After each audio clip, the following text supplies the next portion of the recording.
বন্ধুরা এই দেখো, বাবা আজকে সকালে বাজারে কলা বিক্রি করতে গিয়েছিল। তো বাবার কি সকালে বাজার থেকে যে বাটা মাছগুলো নিয়ে এসছে, দেখো বাটা মাছগুলো ভালো সাইজ, কি সুন্দর, মানে বড়ও না ছোটও না, মানে ঠিক সাইজ একদম। তো এটা দিয়ে রান্না করব এবার, এর জন্য এখন সকাল সকাল কেটে নিচ্ছি, কেটে রান্না করব। আমি বলেছিলাম যে বাবা তুমি বাজার থেকে মাছ কেটে আনবে না, কারণ মাছটা ভালো মতন আঁশ ছাড়িয়ে দেয় না, আর বাড়িতে ছাড়াতে খুবই অসুবিধা হয়, মানে কাটতে না যতটা টাইম লাগে তার থেকে বেশি লেগে যায় ওইগুলো ছাড়াতে গিয়ে। এর জন্য এই যে বাড়িতে কেটে নিচ্ছি, কেটে নিলে কি হবে তাড়াতাড়ি, আমার অতক্ষণ লাগেই না। এই দেখো একটা কেটেছি, আর এইগুলো এখন কাটবো। তুমি খাবে মাছ? খাবে?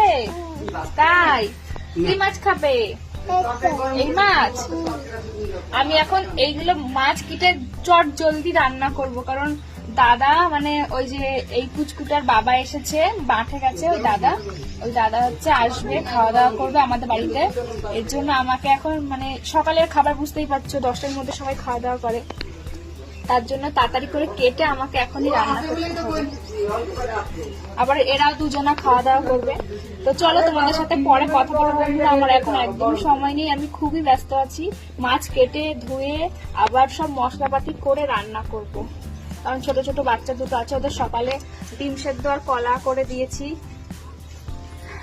ওরা আমাদের বাড়িতে এসেছে বেড়াতে এই দাদার সাথে, তাই তো মাম্মা?